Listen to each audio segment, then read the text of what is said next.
This chart just summarises the set of studies that were out before a couple of weeks ago when the government put out its own analysis.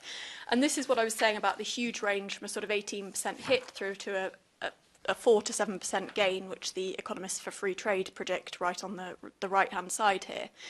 Just a couple of things to note here when economists are talking about the impact on the UK economy of Brexit.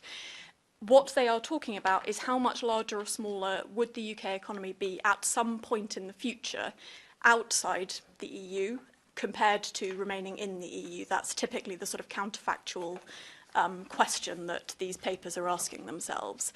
And as you can see from this chart, one of the things that drives the difference in those predictions is the nature of the trade deal between the UK and the EU post-Brexit. So with economists typically predicting that something like a WTO, sometimes referred to as a no-deal scenario, would have a relatively large hit to the economy, closer trade links of the sort that EEA countries have, leading to somewhat smaller economic hits on average.